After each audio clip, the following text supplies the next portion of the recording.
도로가 오염이 되고, 예를 들어 공기가 탁하니까 날파리나 이런 모기 같은 게 너무 많습니다.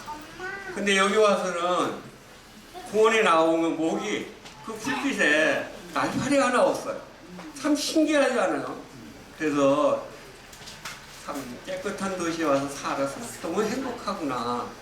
그리고 우리 할머니가, 우리 집집사람이 병원에 한 달에 몇 번씩 갔어요.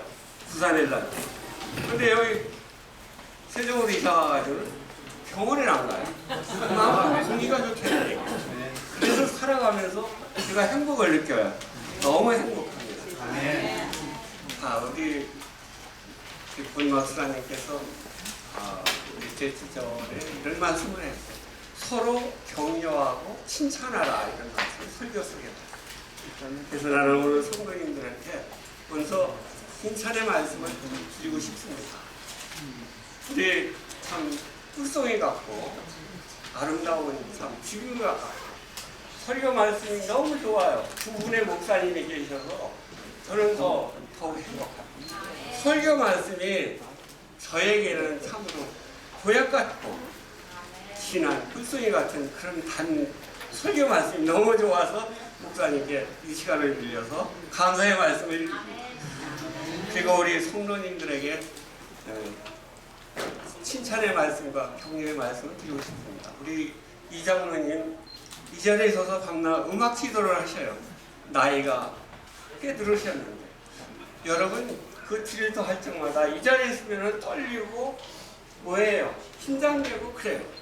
근데 우리 장로님 그런 거 아랑곳도 않고 군소리 없이 음악 지도 예배를 위해서 수고해 주시는데 진심으로 감사드립니다. 또한 우리 집사님들에게 좀 칭찬해 주고 싶은 거 있습니다.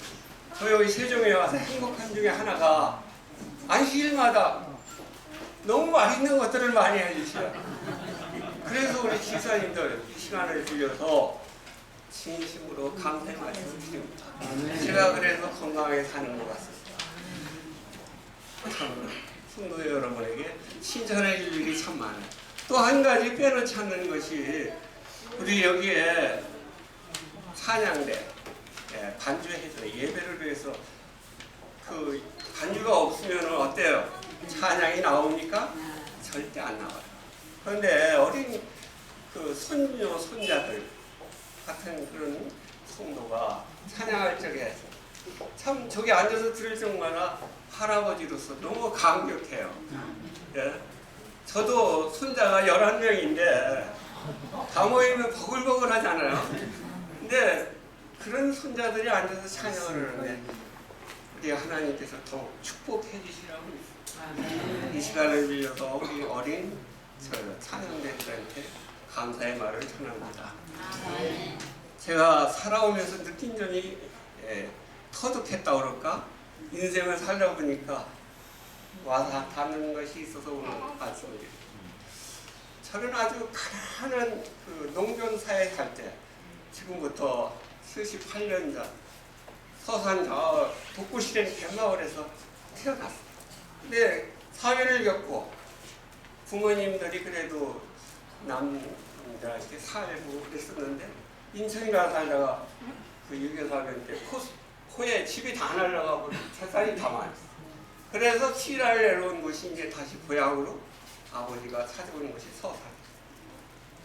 거기 와서 보니까 여러분 옛날에 농경사회라도 논이 많구나. 이렇게 가정에 구하게 사는 분들은 잘 살았어요. 근데 도시에서 집이 모이고 다 불바다가 돼서 없어지고 막상 내려오니까 할 게 없는 거예요. 아버지가 공무원 생활만 하다가 내려오셨는데 농사 지을 수도 몰라요. 그런데다가 4대 독자 애아들로 가가지고 할아버지가 이렇게 키워가셔서 아무것도 몰라요. 나는 그래서 이 나이 먹으면서 그 아버지 생각은 별로 없어요. 왜냐하면 아버지가 논팽이 생활하는 것 같아요. 제 어머니. 어머니가 붓다리 장사하고 그 바닷가에 가서 굴을 쪼서서 팔고 자지락을 긁고 이렇게 해서 생활을 하는데 교회를 나오니까 그걸 못 먹게 하는 거예요. 예? 교회를 다니다 보니까. 그러니까 이제 하루에 두 회 이렇게 하다가 제가 교회를 14살쯤에 교회를 다녔는데 지금에 보면은 내가 그냥 좋아서 교회 간 것 같은데 얼마쯤 이렇게 살아오면서 뒤돌아다 보니까 하나님이 나를 택해 주시고 나를 찾아와 주셨다는 것을 깨닫게 되더라고요. 살다 보니까 나는 내 발로 교회를 갖고 갔고 내 발로 하나님을 믿은 것 같은데 어느새 이렇게 뒤돌아다 보니까 하나님이 나를 불러주셨다. 그 외 성경 말씀 속에 보면 요백에 일러주는 말이 있어요. 내가 기초를 놓고 목줄을 튕길 때 네가 어디 있었느냐고 요백에 책망하시는 장면이 나와요. 그렇다면은 내가 이 세상에 태어나기 전에 우리 하나님은 어떻게 했어요? 나를 이미 찍어주셨다는 거예요. 너는 내 자녀라고. 이래서 내가 찾아오신 것이 하나님입니다. 또 한 가지 행복한 거는 하나님과 배움 이런 것이 너무도 나에게는 그리웠던 시절이 있어요. 이렇게 살다 보니까 어떻게 됐어요? 가난한 중에 형제들은 몇이나 돼서 1급이 돼 있어요. 살다 보니까. 그런데 부모의 재산을 숟가락 먹내 하나 물려받지 못해서. 그 뭐예요? 자식들은, 동생들은 아버지는 일찍 돌아가시고 나니까 7남매를 제가 다 교육하는 그런 입장이 됐고 물려받은 장남으로서 해야 할 일입니다. 제가 아직도 잊어버리지 않는 일이 어머님이 막내를 낳았을 적에 제가 18살인가 먹었어요. 근데 옛날에 못 먹고 아기를 갖고 아기를 낳았으니 아기를 낳고 일어나를 못 가요. 깨어나지 못하는 거예요. 어머니가. 네?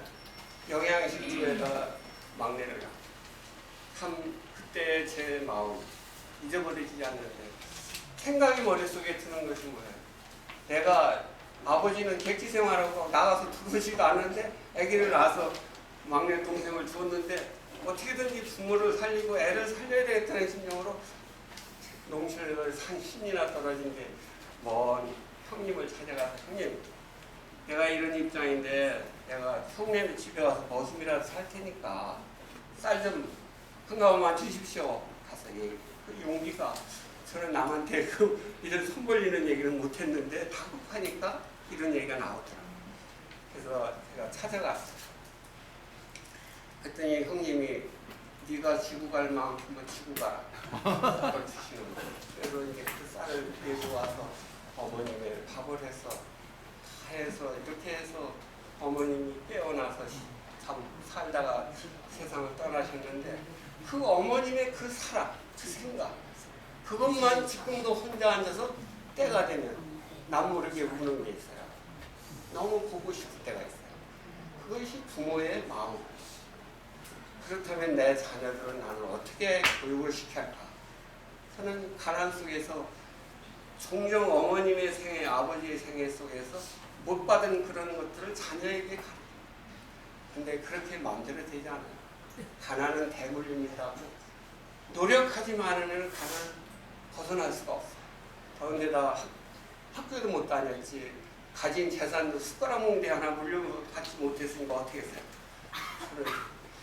예수님이 그럴 적마다 저에게 일러주는 말, 너는 부지런해라. 성경 말씀에서 가르쳐주는 것이 부지런하라는 거예요. 그래서 그렇게 생활을 하다 보니까 참 동서남북으로 이 세계를 다 돌아다니게 됐어요. 저는 60년대, 70년대 해외 생활로부터 그래서 세종까지 늦게 왔는데 이렇처럼 행복할 적이 없잖아요. 그래서 우리가 이 세상을 살아가면서는 이렇게 주 인생사를 걷다 보면 어떻게 됐어요? 나이가 들면 성장하면 누구 만나요? 주인을 만나요. 아내를 만나게 됐어요. 그것이 이제 성장해서 나이 30에 만나는 것이 뭐예요? 거기 앉아있는 우리 이정수이라는 저희는 만나는데 자기가 나는 그 자존심이 강했던 것 같아요. 절대 찾아다니고 매달리지 않았어. 참 웃기는 얘기지만 39을 보라고 해서 보기 싫어도 봤어요. 왜냐하면 오라고 해서 장로님이나 식사님이 백도령 오게 옛날에는 백도령을 통했어요. 교회 가면은 백도령 오게 하면서 불러서 가보면은 저녁 먹으라고 사주면서 하는 얘기가 조금 앉았다 보면 이쁜 여자가 와요. 앉는 거예요. 여러분 지금 세상에 여인이 능력 없으면 취직하겠어요? 남자? 이 옛날에는 나를 뭘 보고 짜져왔는지 고생 직사하게 했어요. 그리고 오남매, 칠남매 다 성장시켜서 종가해주고. 그래서 우리가 인생을 살아가는 데는 만남이 중요하구나. 근데 만남이라는 게 내가 아쉬워서 찾아가는 만남이 있고 또 나를 찾아오는 만남이 있어요. 이 만남의 차이점은 찾아가면 내가 아쉬워서 찾아가니까 저는 성경 가운데서 요한복음 5장 5절에 보면 유대인의 명절에 대해서 예수님께서 시골로 농촌으로 어촌으로 이렇게 다니시면서 약자들을 고쳐주고 찾아오셔서 명절 때가 되니까 그 예루살렘 리문 곁에 베데스다 이런 글이 있어요. 히브리 말로. 그 나가서 딱 보니까 생각 5채가 있는데 거기 수많은 환자들이 있어요. 근데 예수님을 만난 거는 누가 만났어요? 38년 된 중풍 환자만 하나를 만났어요. 여러분 그 안에 환자들이 병들어 있는 사람이 다 있어도 하나님이 택하셔서 찾아가시는 거는 38년 된 중풍 환자가 나오길 받고 걸어가는 장면이에요. 이 세상에 여러분은 어떻습니까? 살아가면서 그런 생각 안 해보세요? 많은 사람들 중에 왜 나는 교회를 다니게 만들으셨을까? 이런 생각. 나 같은 사람이 뭐가 어디가 잘나서 하나님이 나를 택해 주셨을까? 너는 내 자녀라고 불러주셔. 이런 생각을 하게 됩니다. 이게 구원이라는 것은 내 형제들이나 내 자식들이 세상에 태어나서 마음대로 되는 게 아니에요. 저는 50년을 같이 살아온 아내가 이렇게 있는데 아예 장로라고 그러는 장로 생활을 한 20년간 했으니까 이제 그만하겠다고 나이 70에 은퇴하고서 나와버렸어요. 저는 그냥 큰 교회에서 장로도 은퇴, 이제 목사님들도 은퇴를 하는데 장로라고 밑에 사람은 모르는데 뒤에 나이 먹었다고 큰 소리나 치고 앉았으니까 교회 발전이 없잖아요. 그러니까 제가 새로 오시는 군마거기 저 권영섭이라는 목사님이 담임으로 오셨는데 제가 직원에 들어가기 전에 한 말씀 했어요. 저녁에 맛있는 거 사드시고 이런 안건을 제출하니까 목사님이 조금 믿어주십시오. 장로가 10명이 되니까 교회가 파벌이 생겨요. 뭐를 할래야 할 수가 없어요. 어느 장로 편, 어느 장로 편 틈을 가려가요. 그래서 제가 이거를 내가 있을 때 없애고 나가야 되겠다. 이런 마음으로 딱 얘기를 해서 어떻게 했어요? 내가 보니까 교회 안에 150명 교회에 장로 몇 명만 있으면 좋을 것 같아요. 여러분 생각할 때. 장로 3명만 있으면 딱. 3명. 보세요. 무슨 재무장로는 하나 있어야 되고, 뭐예요? 수석장로님 하나 있어야 되고, 또 뭐예요? 통틀어 선교 장로가 하나 있으면 좋아요. 이 세 부서만 있으면 교회가 잘 운영될 것 같은데 10명이나 되니까 서로 어떻게 돼? 티그락 싸움만 해요. 그래서 주번에다 제가 안건을 딱 제출하게 70만 모으면 장로 은퇴하는 거로 하자 법을 만들었어요. 여러분 그때 제가 71살이었었는데 5명이 딱 물러나는 거예요. 5명이 70 넘어서 그게 해외 통과가 돼가지고 가결이 되니까. 그러니까 교회가 얼마나 중요해요. 필요하면 어때요? 후배들이 의사다, 무슨 교사다, 선생님이다 잔뜩 있는데 나이 먹은 사람들이 사고 안 되는 거예요. 교회가 발전해요. 그래서 인생에 살아오면서 그런 것들을 보면서 조직들을 우리 세종행복교회가 행복한 게 뭐냐? 우리 젊은 세대 너무 좋아요. 나이 먹었어도 나이 먹은 사람 다 빼니까 얼마나 좋아. 잡음이 없어요. 우선 꼬대기 가정도 마찬가지예요. 서로 마음이 안 맞으면 우리락부락 후회도 하죠. 그래서 인생을 살아서 만남이라는 게 얼마나 중요한가. 그래서 그 목사님이 다른 데로 7년간 있다 가시면서 어깨를 툭툭 터뜨려. 지금은 더 경북 공화에 가서 계시는데 자주 연락도 하고. 지난번에는 좋지 않게 최장로님하고 방문을 갔어요. 얼마나 반가워하는지 아세요? 잘 있었다고. 우리가 이렇게 만남이 중요한 거예요. 예를 들어 이 자리에 앉아 계신 여러분께서 만남에 대해서 깊이 좀 생각해 본 경험이 있으세요? 이 집사님, 장로님 만나서 행복했죠? 나 우는 거 보면 알아요. 사랑하는 성도 여러분, 우리는 이 만남이 만나서는 안 되는 만남도 있어요. 그게 뭐해가 돼? 술을 좋아하는 친구를 만나면 어떻게 돼요? 술 친구가 돼요. 또 사업을 좋아하는 사람 만나면 결국 사업한다고 해가지고 동행이 하면 어떻게 돼요? 파산이 와요.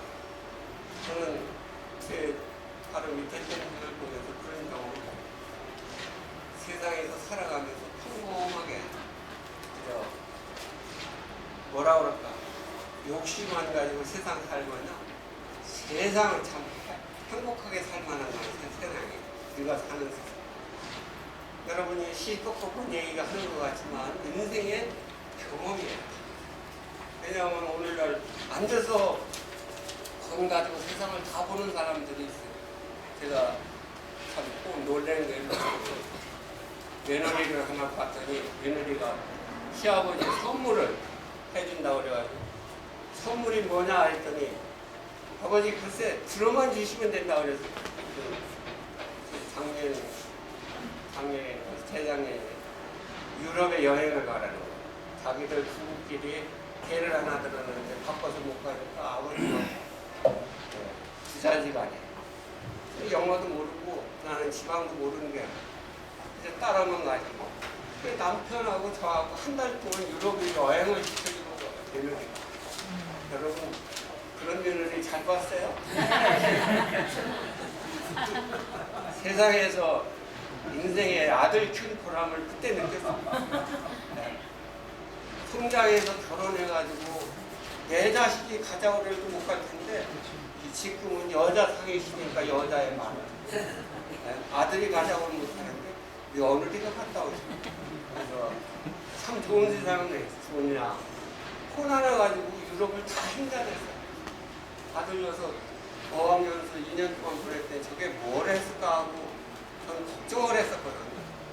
그랬더니 영어를 많이 알아요. 영어. 그래가지고 눈이 떠 있으니까 세계를 다 돌아다니면서 만나면 얘기하고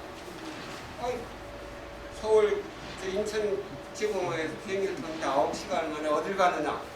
독일 문해공항에 떨어졌는데 거기 가더니 좋은 놈 벤츠를 하나 렌트하는 거예요. 공항에서 타러. 그럼 낯선 이국 땅에 와가지고 차는 웬 차냐 그랬더니 이거 가지고 유럽에 구경 다 할 거예요.